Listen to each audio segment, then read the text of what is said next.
chers internautes, hello à tous ceux qui nous retrouvent ce soir. Shalom chez vous, shalom dans vos maisons et bienvenue à l'émission Dis-moi Pasteur. C'est une plateforme d'édification et de transformation par la parole. Alors aujourd'hui, la question que nous avons sélectionnée est une question importante pour celui ou celle qui veut véritablement arrêter de souffrir. Comment sortir de la susceptibilité? Comment reconnaître si on l'est? Et aujourd'hui, du coup, pour répondre à nos questions, nous recevons le pasteur Pascal. Shalom, pasteur. Shalom Lo et shalom chers internautes.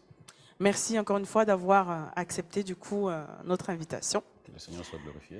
Et pour commencer, juste comme ça, pour comprendre, comment savoir si on est susceptible? Ou sinon, du coup, qu'est-ce que c'est que la susceptibilité? Ok. Donc, très rapidement, je peux le résumer en 3-4 points. Donc, une personne susceptible, c'est une personne qui se vexe à la moindre remarque. Même si ce qu'on lui a dit n'est pas négatif, la perception que cette personne a, c'est quelque chose comme si c'est une remarque. Cette personne a une image d'elle-même qui est faussée. C'est une image qui ne lui plaît pas forcément. Donc, du coup, il essaie parfois de défendre cette image-là. Dès qu'on lui parle, il est sur la défensive. Dès qu'on lui parle, il commence à soupçonner des moqueries vis-à-vis des autres.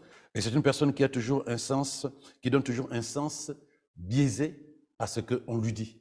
Régulièrement, le regard qu'il a, c'est un regard biaisé, une perception biaisée dans tout ce qu'on lui dit, même quand c'est anodin.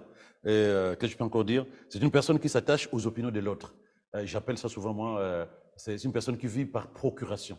Ce que les autres pensent de lui est très important. Il a besoin que les gens l'acclament régulièrement, qu'on lui dise que voilà, il a bien fait, qu'elle est très belle, qu'il est fort, qu'il est intelligent. Mais dès que ça sort de ce qui peut lui apporter de l'assurance, cette personne est frustrée, cette personne est malheureuse, cette personne s'énerve et parfois, la plupart du temps, se replie sur elle-même. Donc, les remarques que d'autres peuvent relativiser, mais pour cette personne, c'est comme un coup qu'on porte à son image. Donc, n'importe quoi. On dit, voilà, tu n'as pas bien fait ça, surtout dans les églises, même au travail, dans la maison. Donc, toute remarque pour la personne susceptible, c'est un coup à son image, à sa perception. Et c'est souvent des personnes qui sont dans l'émotivité, parce que les réactions sont rapides, brutales. Donc, un susceptible n'est pas un ruminant, non, un susceptible est hypersensible. Dès que les choses ne cadrent pas avec l'image et les perceptions qu'il a à l'intérieur de lui, à l'intérieur d'elle, cette personne est très facilement dans l'émotion toxique. Donc, il est incapable de prendre du recul. Il faut attendre. Et même quand tu vas lui expliquer, c'est difficile que le susceptible se dise « j'ai compris ». Parce que l'image ou le miroir, c'est lui-même. Donc, c'est difficile qu'elle comprenne que, en fait, ce n'était pas un problème. Pour que cette personne arrive à discerner que c'est son problème, c'est elle-même qui doit décider en disant « c'est vrai que ce n'est pas un problème ». Parce que le miroir, c'est lui-même.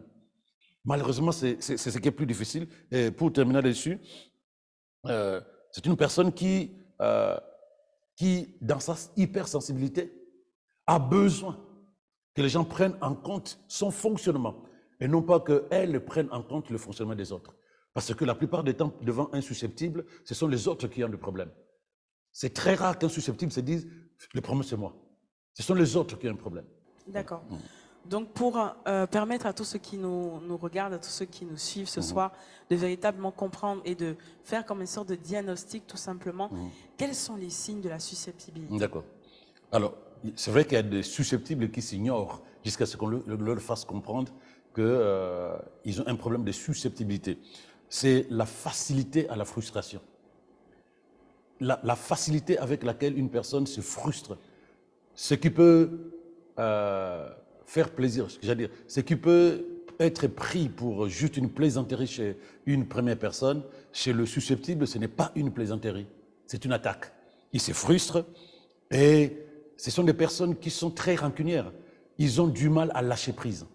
Parce qu'en fait, l'information qu'ils ont reçue par rapport à la personne qui l'a soi-disant attaqué ou la personne qui lui a manqué de respect ou la personne qui s'est moquée d'elle. Parce que tous ces mots-là que tu entendras sur le susceptible. Et donc, pour lâcher prise, c'est très difficile. Et c'est des personnes, évidemment, comme je disais au début, c'est des personnes qui se mettent très rapidement en colère. Parce que c'est une manière de se défendre. Tu le verras aussi sur la défensive. Tu parles, tu sens la personne, elle se défend. Non, non, non, moi je n'ai pas dit ça. Moi c'est pas comme ça. Non, je ne sais pas pourquoi tu me... En fait, c'est des personnes vraiment qui cherchent à se défendre. Et si elles ne sont pas dans la défensive, elles sont dans l'agressivité. Très rapidement, elles sont agressives.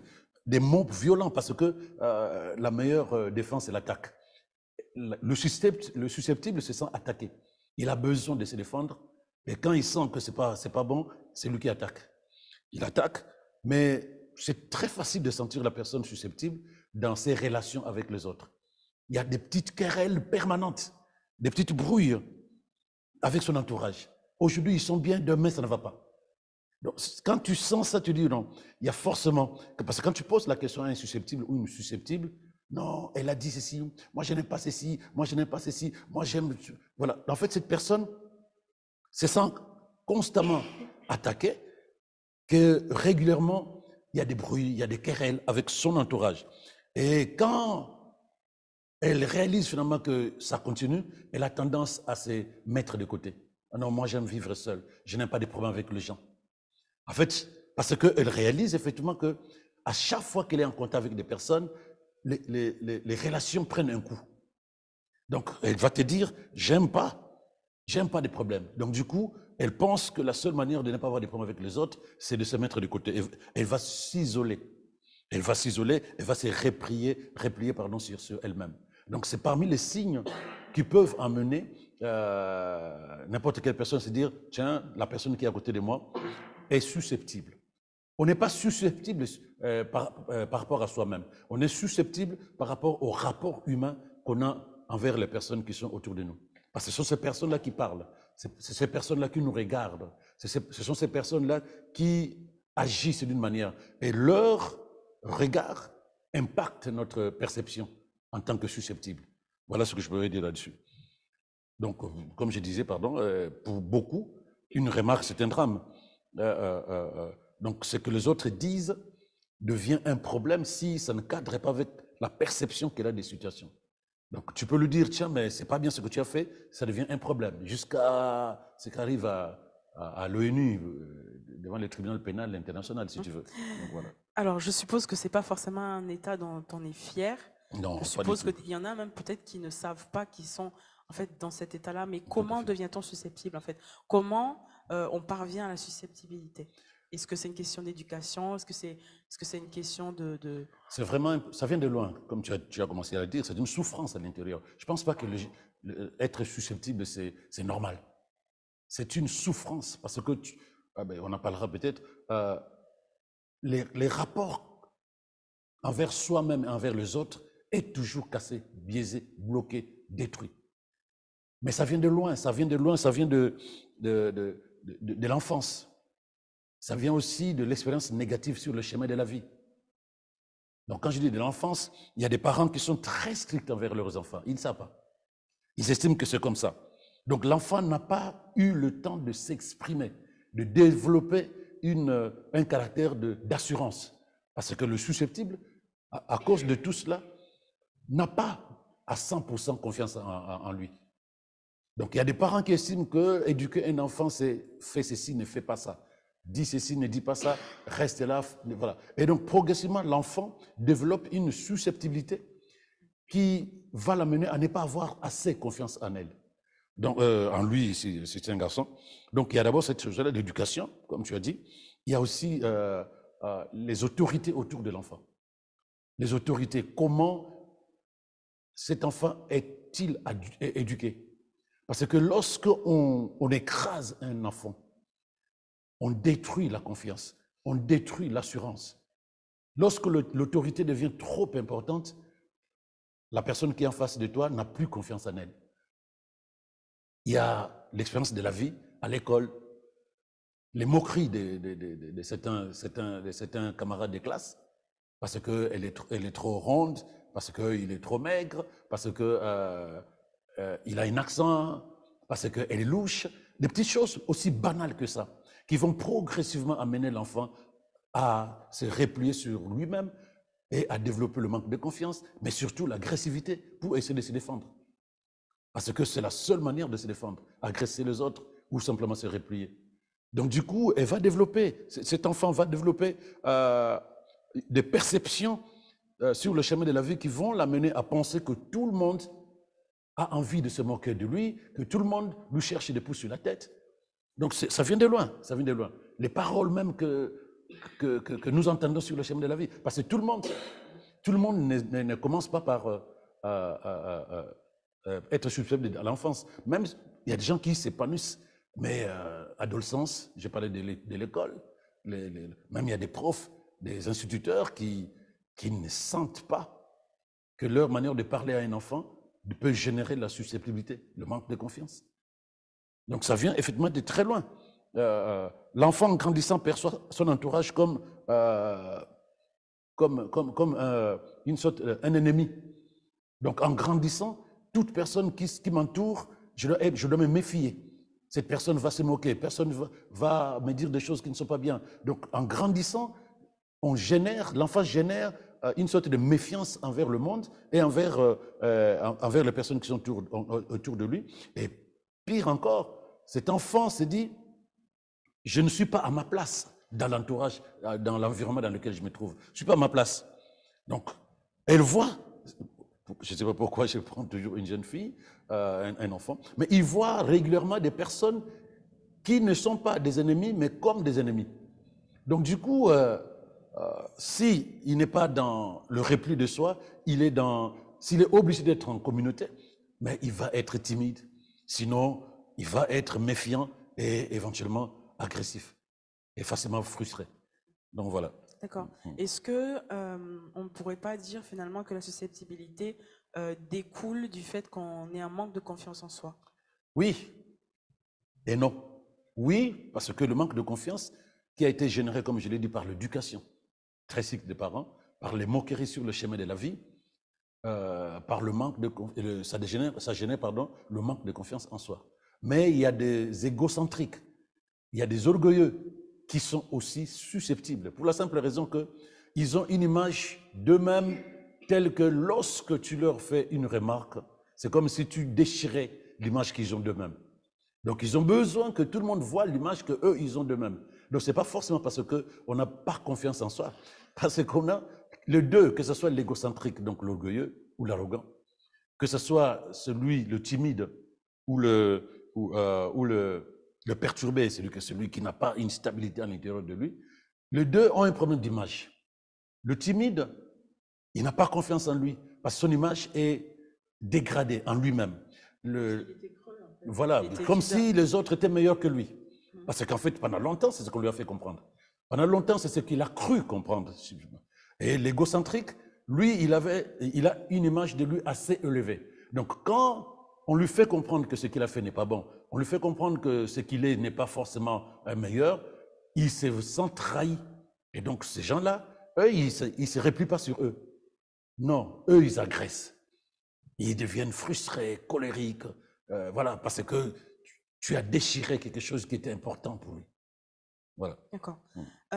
Pourquoi, malgré le fait qu'on cherche des fois en fait à aider ces personnes, à aider quelqu'un de susceptible, malgré les formations, malgré des sortes de développement personnel, pourquoi malgré toutes ces choses, on continue à manifester la susceptibilité? Normalement, ça devrait aider ces personnes-là. Mais pourquoi, malgré tout ce qui peut mettre en place, tout ce qui peut être mis en place, il y a toujours cette continuité en fait de la manifestation de la susceptibilité? Parce qu'en fait, les gens ne savent pas que la susceptibilité, ce n'est pas juste quelque chose qui est arrivé, qui est tombé comme une pomme dans la vie d'une personne. Non. La susceptibilité est spirituelle.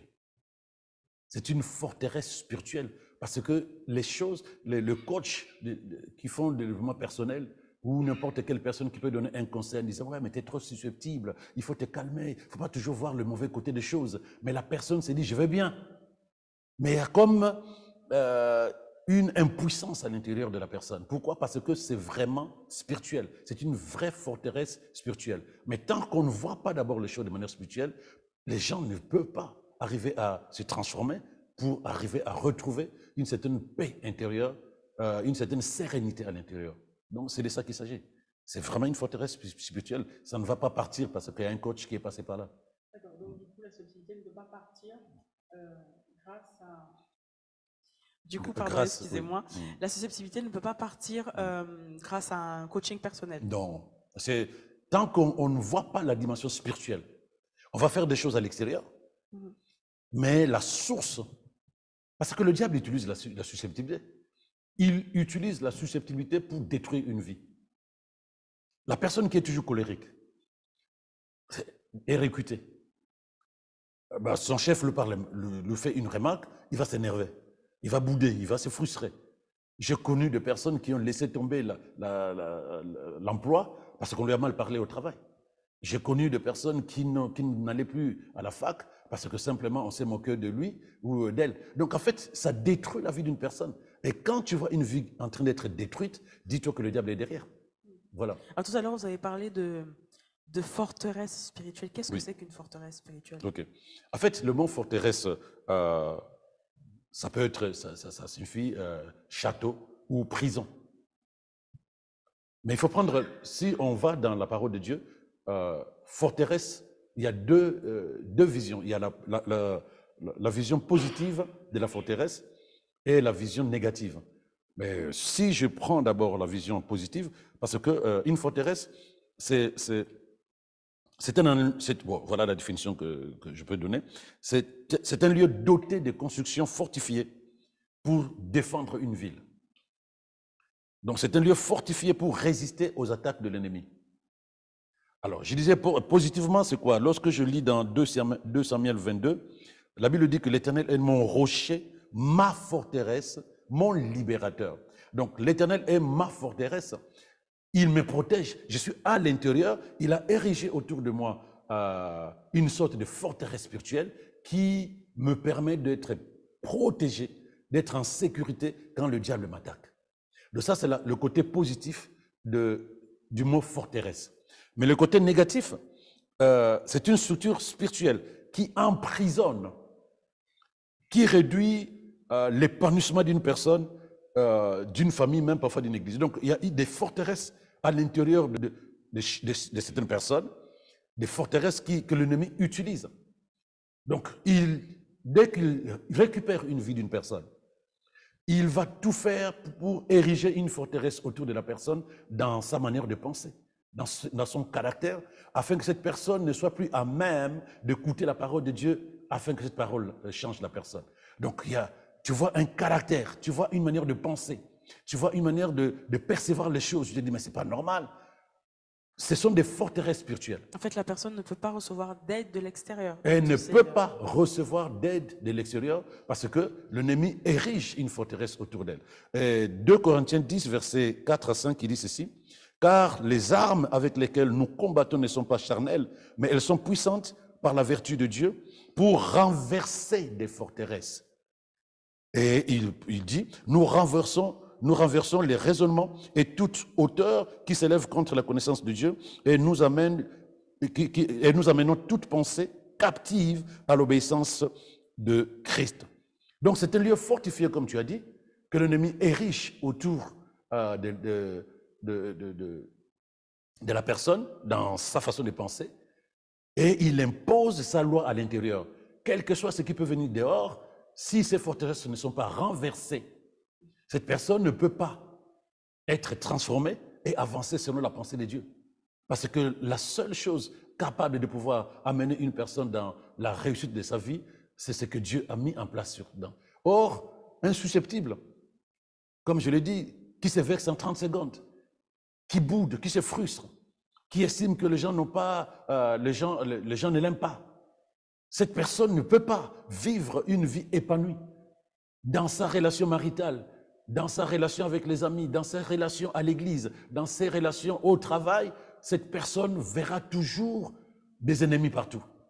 Et régulièrement, elle va de travail en travail, d'église en église, de mariage en église, mariage en mariage, pour la simple raison qu'elle estime que les gens ne la comprennent pas, que les gens lui cherchent des problèmes.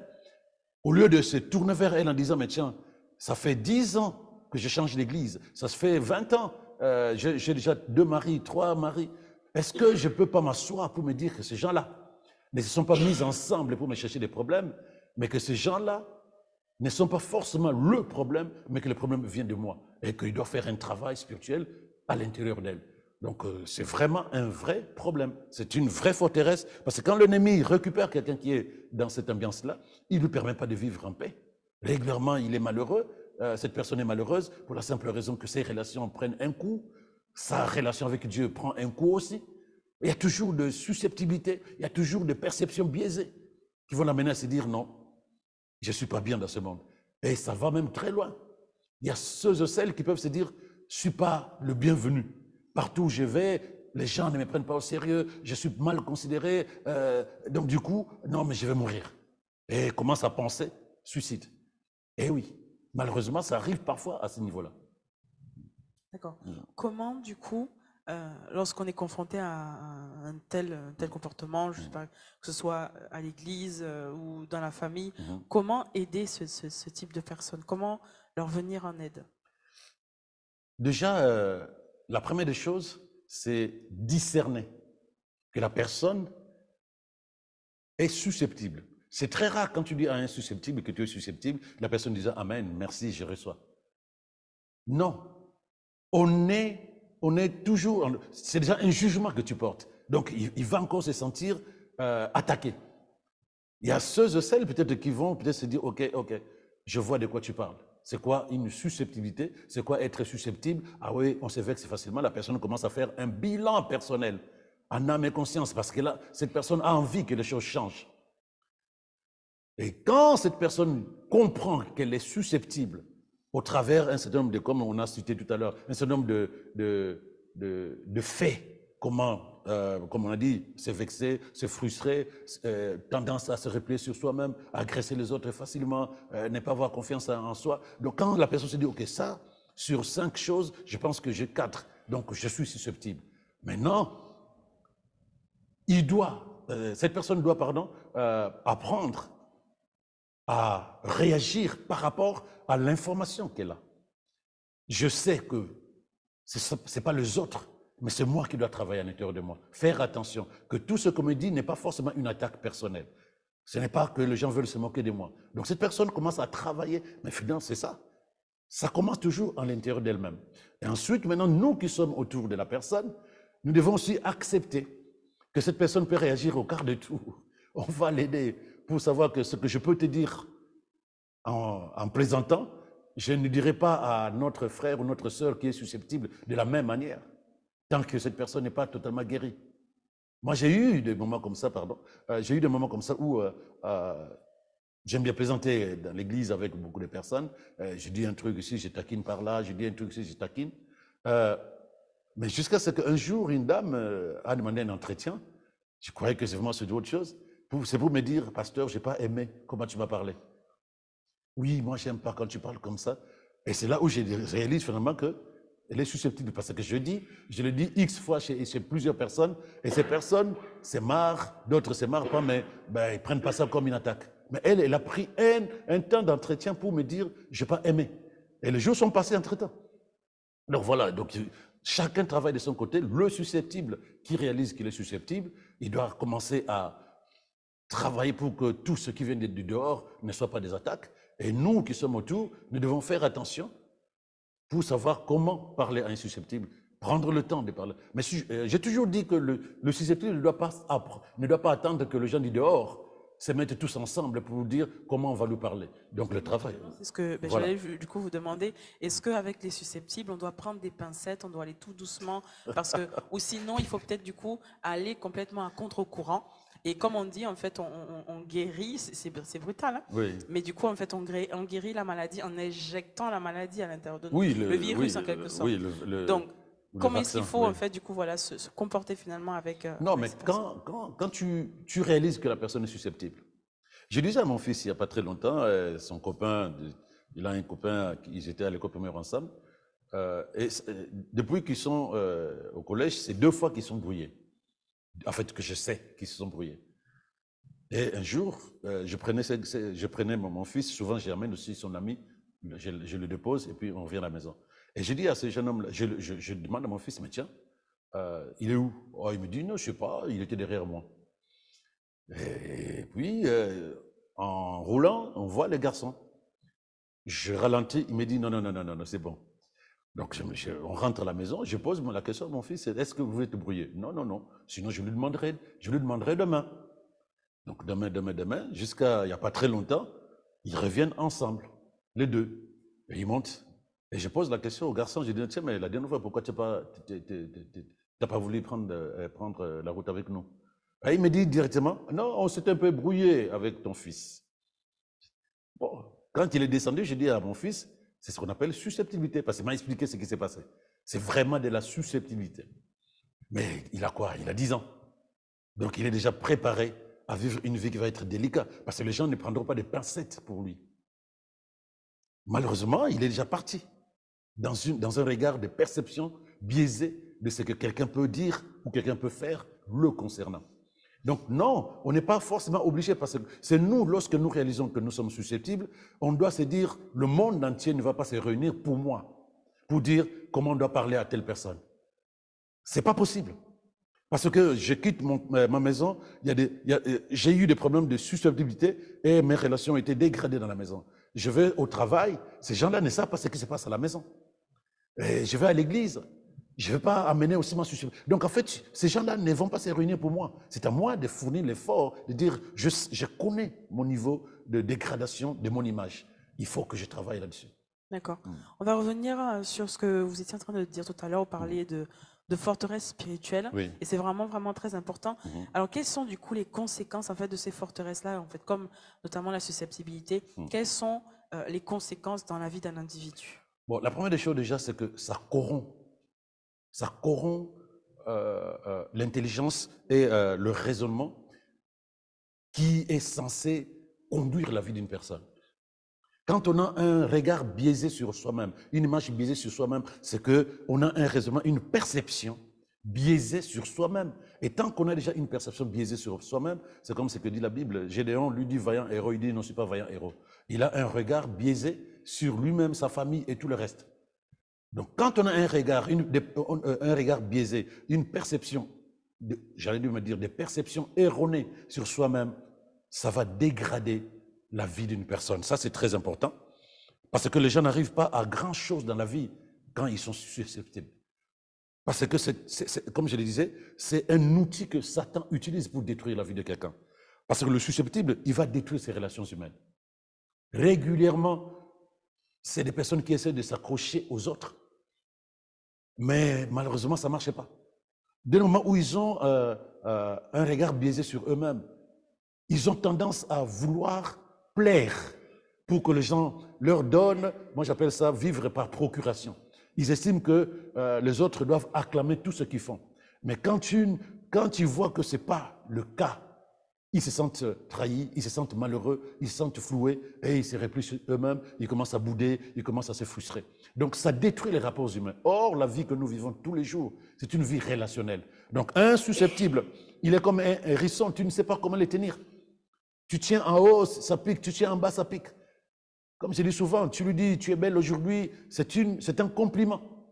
Tu es belle aujourd'hui. Au lieu de dire merci, même quand tu dis merci, mais ça va tourner dans sa tête. Pourquoi aujourd'hui? Il m'aurait dit, tu es belle tout court, c'est mieux. Et elle va revenir en disant, pourquoi tu m'as dit que je suis belle aujourd'hui? C'est que les autres jours, je ne suis pas belle.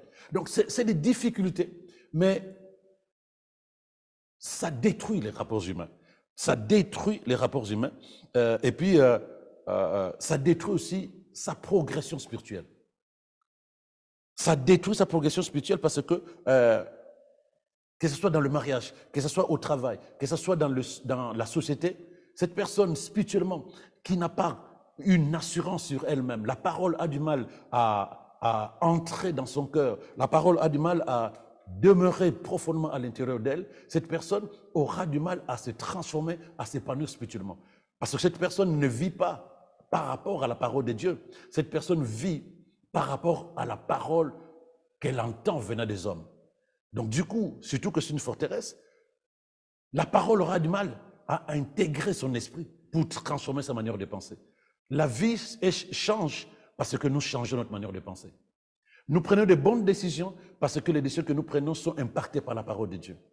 Mais déjà, l'image, quand Dieu dit que tu es mon fils, tu es ma fille, quand Dieu dit que tu es béni, quand Dieu dit que tu es au-dessus de Satan, mais dès le moment où l'image que le susceptible a de lui-même, ce n'est pas une image basée sur la parole de Dieu, mais basée sur ce que les hommes disent, il est à l'église, il croit comme tout le monde, mais il ne vit pas cette vie-là. Donc ça impacte aussi sa relation spirituelle.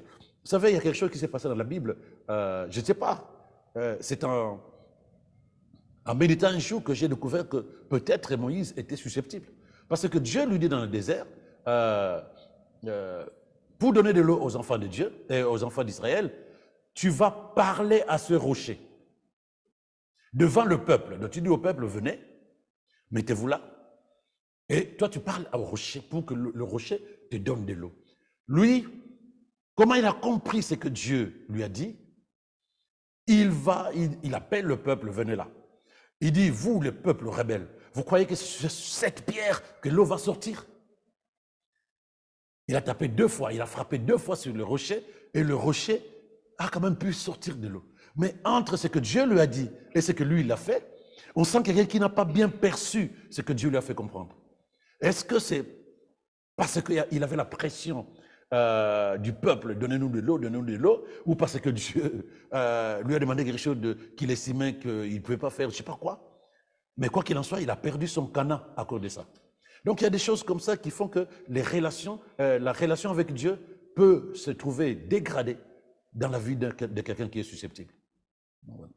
D'accord. Merci, pasteur, pour tout ce que vous nous avez donné comme réponse et qui nous permettent vraiment de comprendre.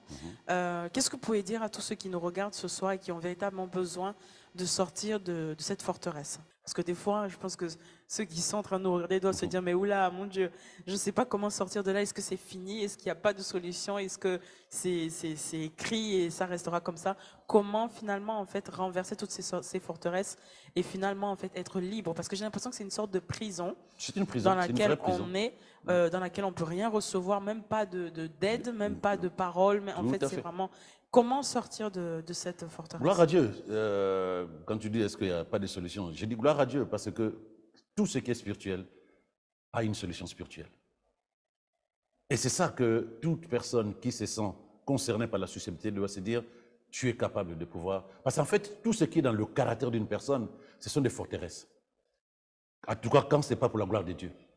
Que ce soit la colère, que ce soit le mensonge, l'orgueil, le manque de confiance en soi, ce sont des forteresses que le diable utilise pour pouvoir détruire la vie de quelqu'un. Mais au départ, on ne fait pas attention. Mais progressivement, quand on voit l'impact de ces forteresses dans la vie de la personne, on réalise en fait que le diable les utilise chaque jour. Mais ne vous inquiétez pas, ce sont aussi des forteresses qui prennent de l'ampleur tant qu'on ne travaille pas dessus.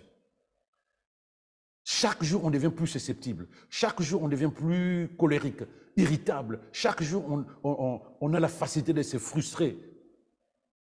Mais la Bible dit dans Galates 5, verset 22, concernant la susceptibilité, voilà. Car l'Esprit de Dieu en nous produit bien d'autres choses. Donc, lorsque quelqu'un reçoit le Saint-Esprit produit en lui le fruit de l'Esprit. C'est-à-dire l'amour, la joie, la paix, la patience, le bon caractère, l'amabilité, la serviabilité, la bonté, la générosité, la fidélité, la confiance dans les autres, la douceur, la modestie, l'humilité, l'aptitude à céder et à s'adapter, la tempérance, donc l'aptitude à savoir se retenir, la chasteté, mais surtout la maîtrise de soi. Donc on rentre dans une disposition où celui qui est né de Dieu en Christ et qui a la conscience que le Saint-Esprit est en moi, va travailler de telle sorte que l'Esprit de Dieu produise le fruit de l'Esprit en lui, qui va lui amener quoi? Le bon caractère, qui va lui amener la confiance dans les autres, parce que le susceptible n'a pas confiance aux autres. Il est méfiant. Et surtout, va lui amener l'aptitude à céder. Parce que le susceptible, celui qui veut protéger son image, doit se dire, non, il y a des moments, je ne suis pas forcément meilleur. Il y a des moments où je dois dire, ah ouais, mais là, tu n'as pas bien fait. Mais ça passe, parce que tout le monde passe par là. Et la maîtrise de soi. Quand je sens que j'ai envie de m'énerver, j'ai envie de me frustrer, de me mettre en colère, je dois me contrôler. Un enfant de Dieu qui a le Saint-Esprit en lui, 1 Corinthiens 3,16, le Saint-Esprit est en nous. Il doit travailler de telle sorte que l'Esprit prenne le contrôle de tout son être et lui amène, mette en lui, dans son caractère, dans sa personnalité, c'est le fruit de l'Esprit comme la maîtrise de soi. Donc c'est très important. Je peux encore prendre 2 Timothée 1, verset 7. Si je le lis en parole vivante, donc traduction de parole vivante.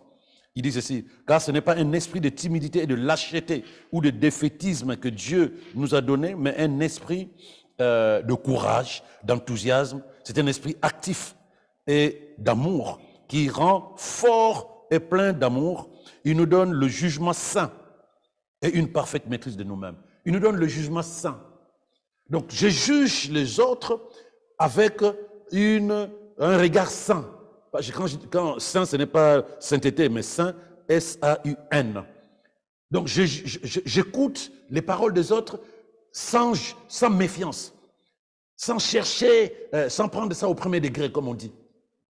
Et avec une parfaite maîtrise de nous-mêmes. Parce que ce qui peut faire rire une personne, ça énerve le susceptible. Donc la perception est biaisée parce que le regard d'un susceptible est biaisé. Donc je ne me regarde plus par rapport à ma couleur de peau, par rapport à ma morphologie physique. Je ne me regarde pas par rapport à ce que les gens disent que je suis et je ne suis pas. Je ne me compare pas surtout avec certaines personnes qui semblent être meilleures dans le monde.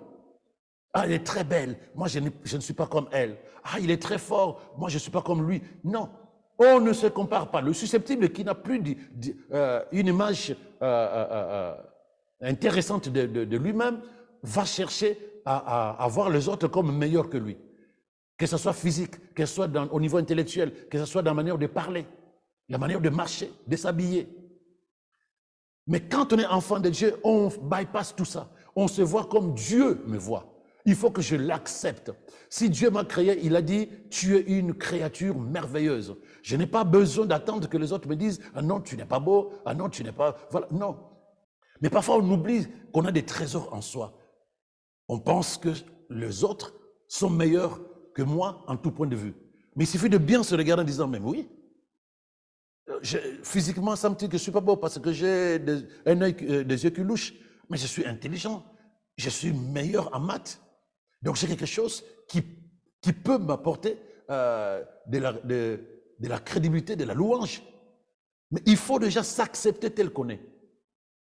Il faut déjà s'accepter tel qu'on est. Donc je peux encore dire que Dieu a confiance en toi. Quand Dieu a confiance en toi, il faut que tu aies confiance en toi-même, bien-aimé. Il faut développer la confiance en toi. Il y a quelque chose. Au basket, si tu as 1m60, tu ne peux pas jouer. En tout cas, c'est difficile que tu joues au basket. Mais 1m60, tu peux être un bon nageur. 1m60, tu peux être un beau footballeur. Donc, ne regarde pas ta vie par rapport aux critères du monde. Regarde-toi à la lumière de la parole de Dieu. N'oublie pas, Dieu dit que tu es une créature merveilleuse. Quel que soit ce que tu n'as pas eu, quel que soit ce que tu n'as pas par rapport aux autres, dis-toi qu'à l'intérieur de toi, tu as quelque chose de meilleur que les autres n'ont pas. Aie la conscience que tu es aimé de Dieu et des hommes, parce que l'amour appelle l'amour. Si tu ne t'aimes pas, n'attends pas que les gens t'aiment. Il faut t'apprécier dans ce que tu es, dans ce que tu as. Apprécie-toi, valorise. Valorise. J'ai eu un jour des baptêmes, le dernier jour, une jeune fille qui était en talon. Et j'ai demandé à chaque personne quel est son problème à l'intérieur d'elle. Les choses qu'elle n'aime pas, les choses qui lui font du mal. Elle ne voulait rien dire. Narcissique, égocentrique. Sa fierté lui interdisait de dire ce qu'elle voulait. L'Esprit a parlé. J'ai dit, ok, je lui ai demandé, tu mesures combien? Elle a dit, oh, pasteur, arrête. Parce que c'était son problème. Elle n'aimait pas sa taille. Elle n'aimait pas sa taille. Mais en vérité, je lui ai dit, mais hey, tu sais qu'il y a des gens qui auraient voulu avoir ton intelligence, ta beauté physique. Donc le regard qu'on peut avoir sur nous-mêmes, il est dégradé. Pourquoi? Parce qu'on a tendance à se comparer aux autres. Donc, oublie cela. Aime-toi et les gens t'aimeront. Aime-toi, les gens vont t'aimer. Apprécie-toi, sois libre, sois heureux. Et puis, ne déclare pas la guerre vis-à-vis des gens. Ils n'ont rien fait. Le problème, comme je l'ai dit, ça ne vient pas des autres, le problème vient de toi, si tu réalises que tu es susceptible. Parce que ces gens-là ne sont pas réunis ensemble pour se dire, ouais, on va se moquer d'elle ou de lui, on va lui dire qu'elle n'est pas bien, elle ne fait pas bien ceci. Non. C'est comment tu perçois ces choses. Parce que ce sont les mêmes paroles qui peuvent faire rire quelqu'un à côté de toi, mais que toi, tu estimes que c'est pas bon. On peut te dire, voilà, regarde, cette personne a donné son numéro de téléphone à tel, il ne t'a pas donné. C'est que cette personne ne t'aime pas. Non. Fais ce que tu dois faire et tu verras. Éphésiens 6, verset 12, il dit, car nous n'avons pas à lutter contre des êtres de chair et de sang, mais contre des puissances, contre des autorités, contre le pouvoir de ce monde des ténèbres et contre les esprits du mal dans le monde. L'être humain en face de toi n'est pas ton ennemi. Parfois même, il y a des gens qui sont tellement bien que dès que tu arrives dans leur vie, ils ont tendance à te prendre avec eux. Mais toi, tu seras méfiant. Et tu vas te dire, cette personne est suspecte. Pourquoi il me parle comme ça?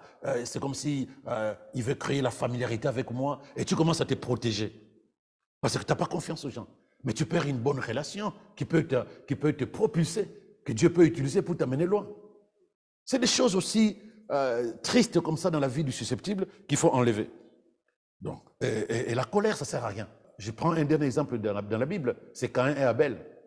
C'est deux frères, mais un qui était susceptible. Caïn, parce que les gens ne voient pas la susceptibilité derrière. Son frère fait une offrande qui est appréciée par Dieu. Lui, il fait son offrande, son cœur n'était pas forcément parfait. Et il est frustré vis-à-vis de son frère. Après la frustration, c'est la colère. Après la colère, c'est le désir de détruire la vie de son frère. Tu connais l'histoire. Tu connais la fin triste de l'histoire. La susceptibilité peut t'amener loin si tu ne travailles pas à l'intérieur de toi. Mais comment? La première des choses, accepte ce que dit la parole de Dieu. La deuxième chose, travaille, contrôle-toi, maîtrise de soi, contrôle tes réactions. Contrôle tes réactions et tu verras. Refuse que les émotions négatives, toxiques gâchent ta vie. Parce que la susceptibilité, ça t'emprisonne. Et quand ça t'emprisonne, l'ennemi détruit ta vie. J'ai parlé de mariage. J'ai parlé du travail. J'ai parlé de l'église. Tu verras des gens changer d'église parce qu'on leur a mal parlé. On m'a blessé dans une église. Non. Commence à regarder à l'intérieur de moi, à l'intérieur de toi. Pourquoi je n'ai pas accepté ce qu'on m'a dit par le pasteur, par tel frère ou par telle sœur? Décide de te libérer de ton passé, c'est important. C'est une décision que tu dois prendre. Décide de te libérer de tout ce que tu as entendu dans le passé. Décide de te libérer de tout ce qu'on a dit de toi dans le passé. Décide de te libérer de toute parole qui a dégradé l'image libérée que tu es censé avoir. Maintenant, revois ta vie avec la compréhension de ce que Dieu dit te concernant. Tu verras la différence. Donc voilà, ce sont ces choses-là qui peuvent t'aider à pouvoir travailler et te libérer de la susceptibilité. Mais la dernière chose la plus importante, tu vas chez toi, tu lis Romains 12, verset 2. Mais c'est mieux que tu lises Romains 12, verset 2 en parole vivante. Cherche. Voilà ce qu'il dit.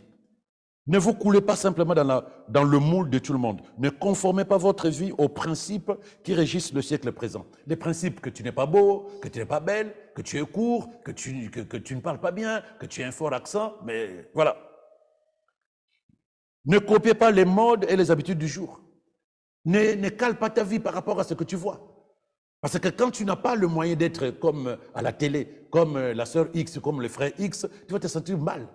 Tu vas te sentir étrangère ou étranger dans la société dans laquelle tu vis. Donc fais attention à ça. Mais il dit ceci, laissez-vous plutôt entièrement transformer par le renouvellement de votre façon de penser, votre mentalité. Change. Et ce qui va transformer ta manière de penser, c'est la parole. Qu'est dit la parole de Dieu? Tu es une créature merveilleuse. Qu'est dit la parole de Dieu? Mais Dieu te fait confiance, c'est-à-dire que tu es son enfant. Il attend que tu te manifestes comme son enfant. Et il dit, adoptez une attitude intérieure différente. Donnez à vos pensées une nouvelle orientation afin de pouvoir discerner ce que Dieu veut de vous. Donne à ta façon de penser un regard différent. La susceptibilité, on se bat contre ça. Par la parole de Dieu. Et tu intègres la vérité de la parole de Dieu te concernant. Et tu arrêtes de regarder ta vie par rapport au miroir du monde. Et tu verras que progressivement, tu vas, un, t'accepter. Deux, tu vas développer confiance. Et trois, tu vas être boosté et rattraper le temps que tu as perdu en étant susceptible. Merci, pasteur, du coup, d'avoir répondu à toutes nos questions. Oui. Et je crois que derrière votre écran, vous avez vraiment été béni et édifié par rapport à tout ce qui a été dit. J'espère que vraiment vous avez entendu et reçu toutes les paroles qui ont été dites sur ce plateau. N'hésitez surtout pas à nous envoyer vos commentaires, vos encouragements, vos conseils, vos témoignages par rapport à tout ce qui s'est dit là ce soir. Vous avez le numéro qui s'affiche en bas de votre écran. Et shalom, je vous dis, pasteur, du coup, à la semaine prochaine. Dans les chaînes, et shalom, shalom à tous les internautes et que le Seigneur continue à abonder vos vies de sa grâce. Amen, amen. Shalom, shalom.